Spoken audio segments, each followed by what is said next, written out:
When I encounter young men or young women who are struggling with pornography, and I think one of our greatest mistakes is that we talk about pornography only in terms of young men. There are young women who struggle with pornography, not in the same way, not in the same numbers, but it's real. We live in a pornographic culture.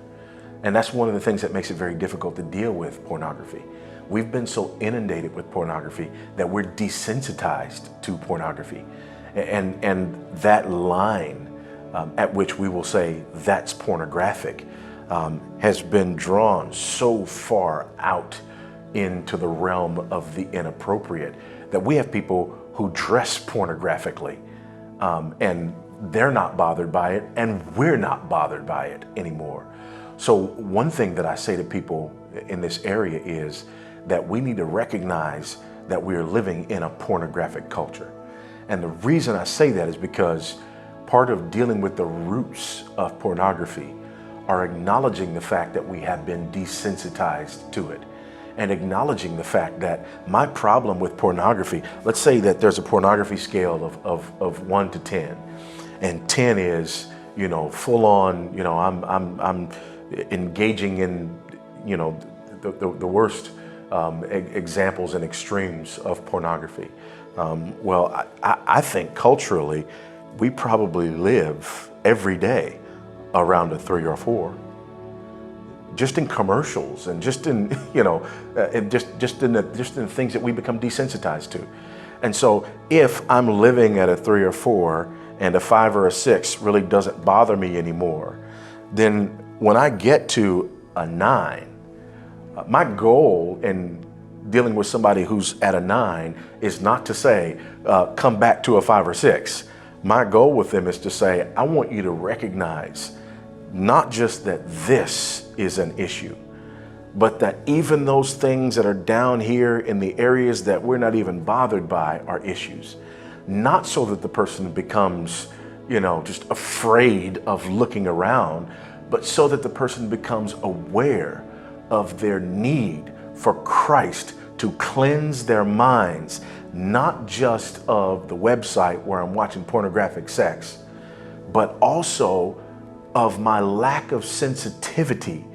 to those everyday examples of pornography that are around me, because to the degree that I go on accepting them and am no longer bothered by them, to that degree, I'm setting myself up so that the leap from that 5 to that 9 is a very short leap. And it's not just so that I won't leap over into the worst of pornography, but it's so that I can understand the dignity inherent in human beings made in the image of God, and how my embrace of a pornographic understanding of my fellow man, my fellow woman, is the embrace of the destruction of their dignity. So that if I see a young woman who is presenting herself in a pornographic way, and that's not bothering me, I've just said something about the dignity of that woman as made in the image of Christ.